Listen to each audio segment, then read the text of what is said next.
A 2017 ABS report found 88.4% of Australia's textile, leather and rubber waste goes to landfill and has the lowest recycling rate compared to all other materials.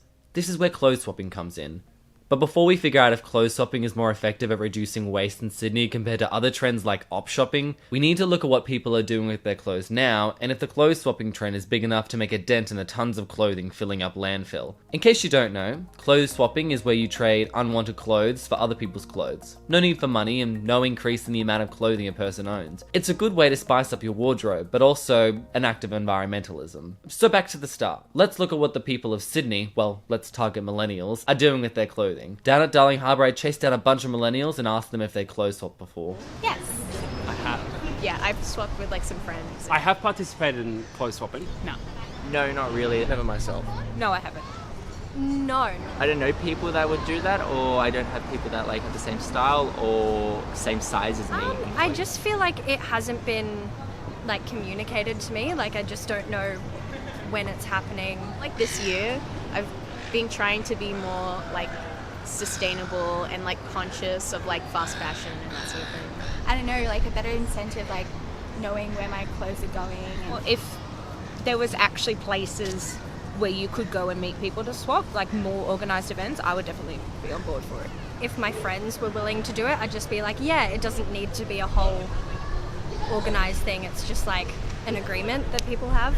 If more people around you are doing it, you'd do it too, but definitely like now that I know about it, it would be cool to swap it if everyone was down to doing it, yeah. If I get any fatter.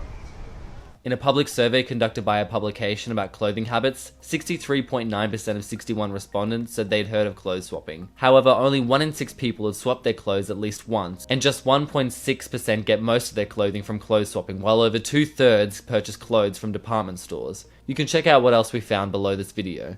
Events like USyd's Waste Fighters pop-up clothing swap on October 24th aim to educate students and urge them to join in on clothes swapping to reduce fast fashion waste in Sydney, but also have a bit of fun too. Well, we thought it would be fun, I think, first of all, and a fun way to raise awareness for like kind of issues of fast fashion, which is so prevalent in our society. It takes an element of like consumerism out of it. It doesn't take away the like ability for people to have new clothes, which probably is not going anywhere anytime soon, but it does definitely reduce the production. The influencers in YouTube do a lot of like go to op shops or thrift stores, and they're making that more prevalent. That's so true, because there's so much fast fashion in the influencer world, so hopefully hopefully just the more that people do it, the more it'll gain traction.